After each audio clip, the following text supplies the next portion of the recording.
What's up, SNA fans? Sorry about the delay. I had the internet connection difficulties, with my webcam right now, but I managed to fix that with a second clip of this video.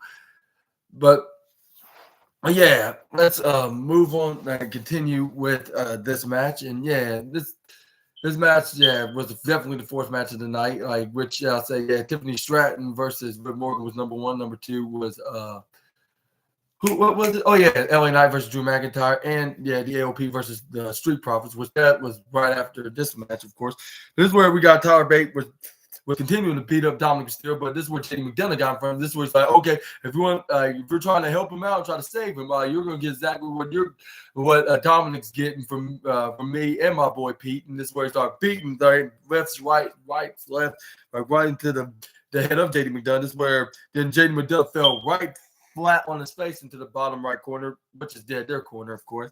This is where Tyler Bate then picked up Dominic Mysterio, started spinning him around like if he was Claudio Castagnoli or Cesaro when he was in WWE. This is where Tyler Bate then flips him on the outside. This is where JD McDonough tried to sneakily pin him from behind with the 1-2 at 2.999 with the most devastating move in all of sports entertainment. But this is where Tyler Bate then spin him around in that fireman spin, like right in the middle of the ring. This is where with fans are this guy never gets boring. Like he always brings something interesting on the table in the square circle. This is where they hit a double drop kick. This is where Pete Dunne and Tyler Bate did a double drop kick on the JD McDonough when he tags in him. This is where then Pete Dunne tried to go for a pin, but this is where Dominic Mysterio came in there and do what he do best is to disappoint the fans and continue being dirty. And this is where he gets back up. This is where fans are booing, like, boo, what the hell you're even in this match for? This is where Tyler Bate hit a big European uppercut right into his face. And this is where Tyler Bate Irish whip Dominic Mysterio right into the outside of the ring. This is where the ring, but Dominic Mysterio counters to throw him instead. This is where Pete Dunne threw him out there. This is where JD McDonough tried to turn him around. This is where he tried, I believe tried to hit him with one move, but this is where Pete Dunne countered to a sunset flip. But this is where he kicks out of it. This is where JD McDonough hits a big, I'll say a big Bray County headbutt. But this is where Pete Dunne hits a big forearm to the face. I need to get rid of that habit. But this is where trying to go for a step up insecurity. But this is where JD McDonough ducked out of the way, try to go for a German suplex, but this is where Pete Dunne flips right out of it. This is where he runs right to the left corner side. This is where JD McDonough try to go for a clothesline, but he ducks. But this is where then Pete Dunne run right into a big Spanish fly, a standing running Spanish fly, which is a move that Austin Theory retired in his arsenal. But I was like, I forget that JD McDonough did this this running Spanish fly like ever since I seen him as NXT Cruiserweight Champion, I believe. This is where the JD McDonough went for a pin, but he only got a 1-2 2.999999999 minus 0.1 away from being 3. This is where he tried to go for the upper right corner. This is where he tried to go for a very picture perfect moonsault like on SmackDown, I guess. But this is where Pete Dunne needed him right in the midsection. I was thinking like even if he didn't move out of the way, I think Tiffany Stratton would have done a better job into that move. Like, not because I'm jealous of Lulu and Kaja or anything. Like, I'm just saying, like, because she does it like very like she does it more better than the Irish Ace does it, and plus it's her finishing maneuver. But anyway, this is where Pete Dunne grabs onto the hands of JD McDonough, bends him right back. This is where JD McDonough then hit a big headbutt to get his hands off of his own hands and fingers. This is where Pete Dunne landed right into the middle ropes in the upper corner. This is where he tried to distract the referee. He said, I think my finger's broken. Like, can you check it out? Like, I think I need the paramedics. And this is where the referee's like, okay, like, if you say so, but first I have to check if they really are broken. This is where the referee's like, no, they look pretty fine to me, even though they look very banged up and bend back where it's not supposed to be. But you're perfectly fine. This is where Dominic Mysterio hit the 619 out of nowhere, right into the face, because of course that JD McDonough's hands are broken because he did that for a distraction for Dominic Mysterio to take advantage of the referee not looking at Pete Dunne. And this is where Tyler Bate came in right into his apron. This is where right after Dominic Mysterio started flexing and mocking the fans, and the fans were booing even more louder. This is where everybody was cheering for Tyler Bate when they hit that stop sign punch when as soon as Dominic Mysterio came out of nowhere. This is where the JD McDonough did try to hit a fly, some kind of a fly clothesline, but this is where luckily Tyler Bate was smartly to move out of the way. This is where he hits face first right onto the steel ring post. This is where the Pete Dunne grabs him from behind, bend his fingers even more, which I wouldn't doubt that it was broken this time. This is where he tags in Tyler Bate. This is where they hit their tag team finishing maneuver that looked like a hybrid of Bitter End and the Tyler Driver, which they got the 1, 2, 3. And your winners, the New Quarter Republic, I believe they're called. Which is the team of Tyler Bate and Pete Dunne, of course. But yeah, this is like a second reason why they're probably not going to win the WWE Undisputed Tag Team Championship, even though they needed to win more than they needed to lose, because they can continue that momentum. Heading out to this Saturday, like to Perth, Australia, with a big victory, like under their belt, and show that they're ready for this match, whether win or lose or draw. They'll be legitimate contenders. Like if they lose, what will be the point of them facing the Judgment Day if they're not going to win? But usually somebody wins at a go home show, they're usually going to lose at the pay per view. Like at least 9 times out of 10 that this usually happens. But yeah, let me know in the comments down below if that statistic is going to be the case, like when Pete Dunne and Tyler Bate go 2-on-2 with Damian Priest and Finn Balor of the Judgment Day for their undisputed WWE Tag Team Champions. At first, I thought they would because we could see a breakaway, and 2, we can turn those titles with them being known as the World Tag Team Championships. But yeah, let me know in the comments down below, of who's exactly going to win and who's going to walk out of there as the double color strap championships, I should say. But moving on to the next slide, we got this is where we're moving on. But before we do go to the next slide, we got Finn Balor trying to go up right onto the apron and try to attack Pete Dunne and Tyler Bate. But luckily, Tyler Bate saw this from afar and hit a big right hand right into the face of Finn Balor. This is where Pete Dunne tried to go and try to do like an axe handle right onto Damian Priest, but Damian Priest caught him and with his right hand and looked like about to hit the South of Heaven's chokeslam, but he throws him right back in the ring with his tag partner. This is where Damian Priest tried to do a chokeslam to Tyler Bate, but this is where he tried to go for a double chokeslam. Basically, this is where Pete Dunne and Tyler Bate counter out of it, and then a big right hand and started him left and right, started doing the combo punches onto his face, and then this is where they hit a double big forearm right to his face out of the ring. This is where Damian Priest is like, they're lucky that we need to get ready for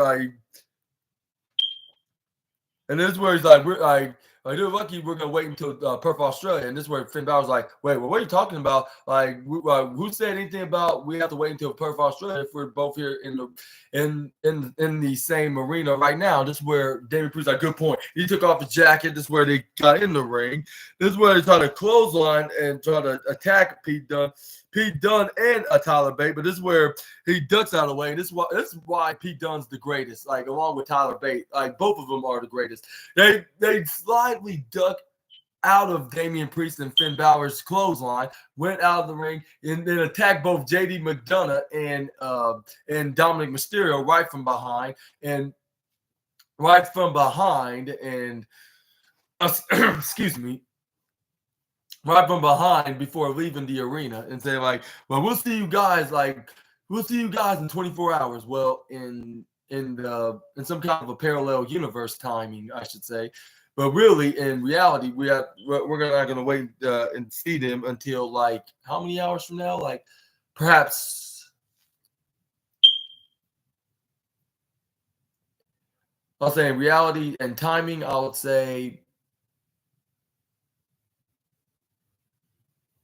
like about 6 hours. Yeah, in reality, which is like like a quarter timing away when it should be like in 24 hours. But this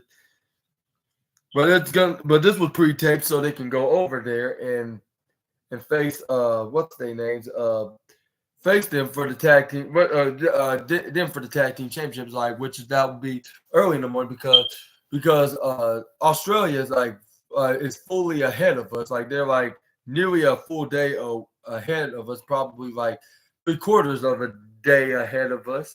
But but yeah, this is where Tyler Bate and Pete Dunne was like, yeah, we're gonna be the new tag by showing their waist, like that's gonna be around our waist, and we're gonna take that away from them. But but yeah, this but yeah, let me know in the comments below what you thought about this segment and this nearly a brawling segment, I should say. And yeah, this is why they were great. And as much as that I want them to win the tag team championship, it would be unfortunate that they wouldn't win because they would do a very they would make the titles very interesting and maybe make them a tad prestigious. Like when it comes to like a variety of the tag team championships in the division, if you know what I mean. It brings like a balance of entertainment and interest. If that makes sense to you guys, that's like that's what I would see in guys like Pete Dunne and Tyler Bate with gold or more likely silver, if you want to consider it to be more realistic than metaphoric. But anyways, this is where we got an advertisement of who all three of I mean all not three six all six participants in the men's elimination chamber match, which is Bobby Lashley, Drew McIntyre, Randy Orton, Logan Paul, and Kevin Owens and L.A. Knight. But anyway, this is where we got the street. That's where we got the Street Profits come in next, like to face the AOP because of course they would do because they would do because it's been weeks like since we've been seeing them in the brawl, and a couple weeks ago they were supposed to fight the Street Profits and Bobby Lashley was supposed to face Karrion Kross and the AOP, but it turned into a brawl. But the blessing in disguise is they have some female muscles like to take care of the Scarlet problem. But anyway, this is where we do get the match. I'll say the only thing I don't. I'll say the only thing I don't agree with this match was the match finish, which I think it should have went to the Street Profits because they've been not collecting that many wins. Like, and even though the AOP needed wins, but it wouldn't have hurt if the Street Profits would have gotten a W, and then on a later date they would have done a rematch or some kind of redemption, like some kind of redemption win after suffering a loss to the Profits, but. But yeah, but anyways, let's continue. Paul Heyman escorting Grayson Waller into Roman's locker room, which he lead him the way. That's where he must have he must have been discussing things about Seth Rollins and Cody Rhodes because on the count that he in Australia, I'll say, which is probably already tomorrow already there, like on the fact that it's probably like the afternoon right now, like which is nighttime here in America. But anyways, But you know what I mean. Like you're probably gonna ask some questions that Roman Reigns wanted him to ask them, like give away some kind of a secret or try to convince them of trying to give out what's their plan against what's the plan what's exactly Roman or Seth Rollins, which then they know that Roman Reigns is going to be hearing this, and they're not born yesterday, so they're not going to give up any secrets or any plans that of them working together to take down the bloodline once and for all, and make sure Cody does finish of the NOYE faction, I should say. Let me rephrase that, but we're gonna see what they're gonna be exactly saying. Like as soon as we watch the segment, like as soon as tomorrow, when the Elimination Chamber already on the it's already on the Peacock streaming service or any streaming service outside of America. I have whether it's the network or Netflix or wherever they're using to watch watching WWE content, including the premium live events. But anyway, this is where we do get the match. This is where it starts off with, I believe, was Razor and Montez Ford. Oh yeah, it was Razor and Montez. This is where they grapple it out until Razor started demolishing poor Montez Ford. Irish whip right to the right corner side. This is where they start double teaming him, and this is where we tagged in Akam. This is where Akam did his beating and punishment onto the Street Profit member. This is where he tags back in Razor. This is where the Razor placed him right to the right corner side, started beating him up like with some double axe handles and some single axe until Montez Ford spears him right to the upper left corner. He got tagged in by Angelo Dawkins. This is where they double Irish whip him with Montez Ford in the drop kick right on the Razor. This is where they hit a double shoulder tackle when he was coming from the right corner. This is where Montez Ford's like, come on, like pick me up, like brother. This is where Angelo Dawkins hit a back suplex, which Montez Ford turned into a back foot splash right onto Razor. But this is where Angelo Dawkins tried to go for a pin, but he only got a 2.1 count. This is where Razor then spears him right to the bottom right corner, starts spearing the shoulder right into the midsection and right to their corner. This is where they tagged in. This is where he tags in his kayfabe brother Akam. This is where this is where they double team with Razor holding on to Angelo Dawkins. This is where Akam started hitting a couple punches, and this is where he picks him right back up once he got down on the ground. This is where Irish whip him to the left corner side, but this is where Angelo Dawkins then hang on to the left corner ropes. This is where what's his name? Akam ran to him like if he was an angry bull. This is where he moved right out of the way, sent him right to the outside. This is where Angelo Dawkins then saw Razor come and try to close on him out, but he flips him right out of the ring like if it was the Royal Rumble, which I believe they're a month too late. This is where Angelo Dawkins then run right to the right corner side. This is where he has a diving senton somersault right on to both Razor and Akam. This is where Angelo Dawkins was like, yeah, like that's how I shoot, like yeah, like that's what's up, you guys. And this is where he throws, I believe, Akam back in the ring. This is where they continue back in the square circle. This is where until he tags in Montez Ford. This is where they did their double team moves onto Akam until Razor got back up. Like as soon as Montez Ford tried to go for a pin, this is where he tried to go for a few moves or a few strikes and try to go for a particular move, which I cannot think of right now because half of the half of the things that was on the show that was on commercial break, they did not, or half of the things that happened was not shown because of commercial breaks, of course. But so I cannot remember what else happens, but after that. But I believe they hit a double team maneuver, and then this is where Montez Ford was intercepted by Akam. This is where he got this is where he tags in Razor back in the ring. They hit another double team maneuver.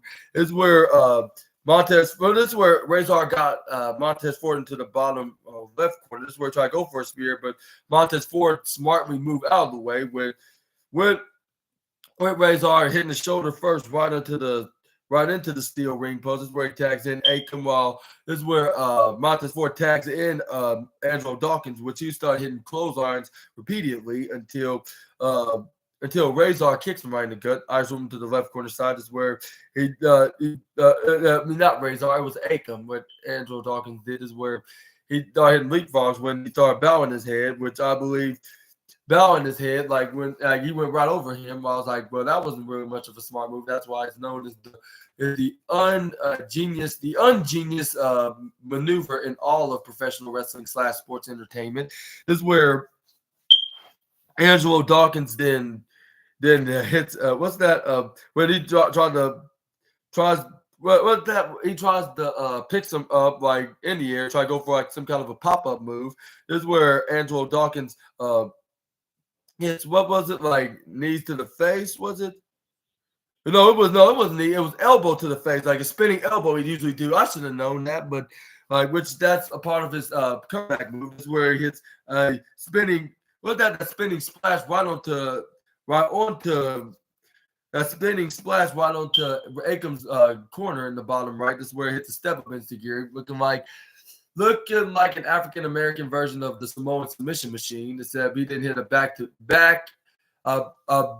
and hip attack right onto his opponent, like rather spinning a splash and a spinning insecurity kick. But anyway, this is where Angelo Dawkins then hit a spinning double underhook neck breaker right onto Razor.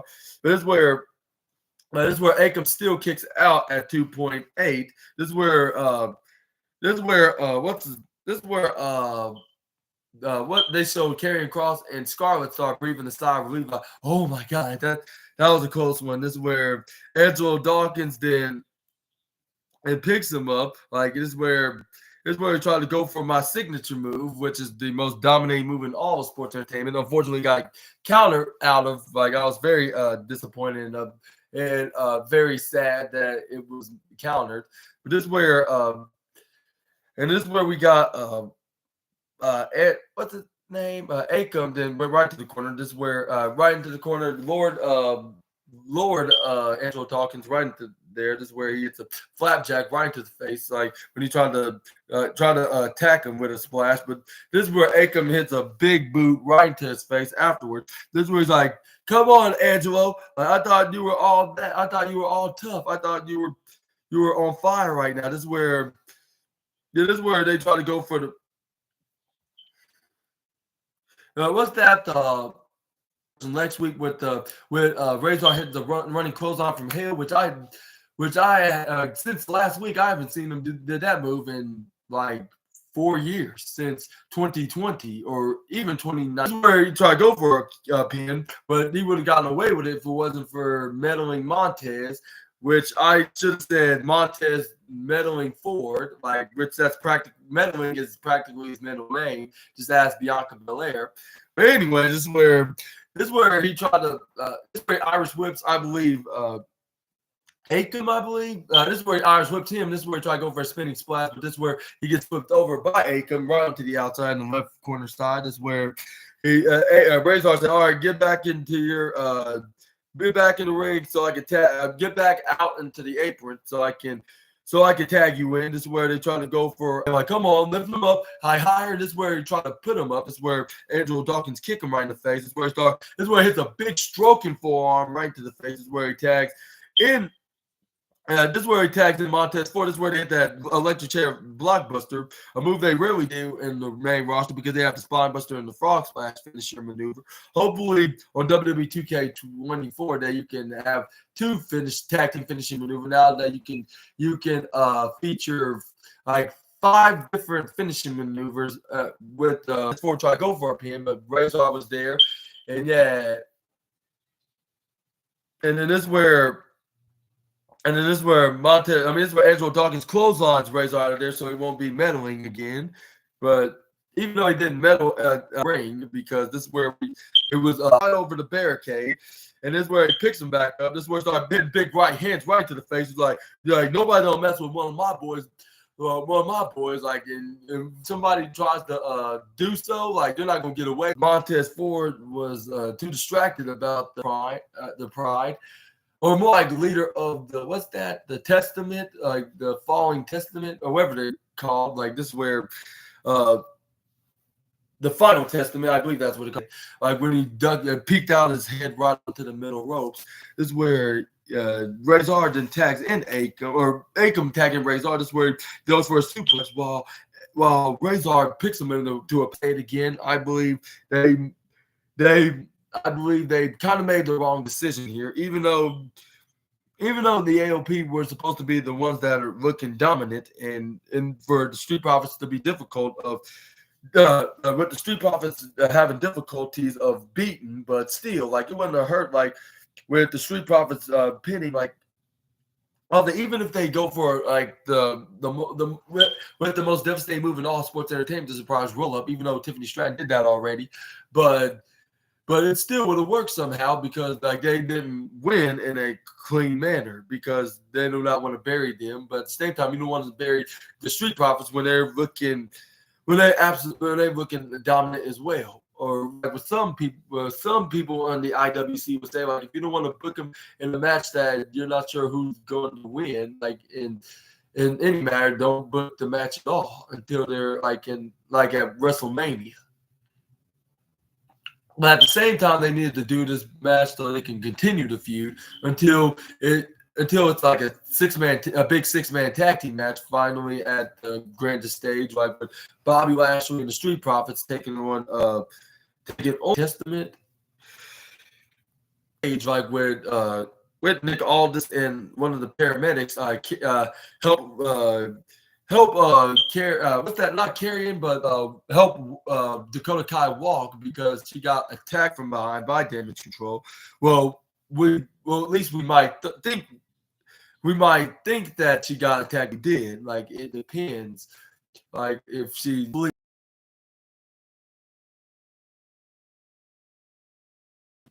with Bailey against took long of thinking of that, but yeah, or we can see Dakota Kai turning on both EO and Bailey, and she wants to be added to the match, but I'm not sure if that will happen because by the time she's probably cleared and also ready to get in the match, get added to the match, it probably wouldn't make sense to add her in the match like in any way, like. Because she didn't win no number one contenders match, or let alone the Royal Rumble or anything to be or even fight Bailey. And if she wins, she gets added to the match, making it a triple threat Damage Control. Even though as much as us wrestling internet guys want to see that, like it's most likely it's not going to happen, unfortunately. But yeah, like this would be a pretty entertaining triple threat battle, but I'm not sure if it's gonna be happening regardless, because Dakota Kai is still recovering from her injury, and even if she does get healed, still probably won't have no time to be to build her up from being added to the women's championship match. Like if that makes sense, it will be like they probably will barely have a couple weeks left until the grandest stage of them all. But yeah, this is where Dakota Kai was in the back and to the doctors asked the paramedic. It was terrible. Like I got attacked by the good for nothing Damage Control. And they just because I wasn't on their side. This is where Bailey was like. And then this is where Bailey's like, this is all my fault. Like if I wasn't there to like none of this would have happened. Like and I really apologize. This is where Bailey's like, don't apologize. And it was not your fault. If I was you, I wouldn't have trusted me either. Just look at my track record. Even though that was an NXT, but still, I cannot be trusted. Which I was like, wow, she definitely broke the fourth wall.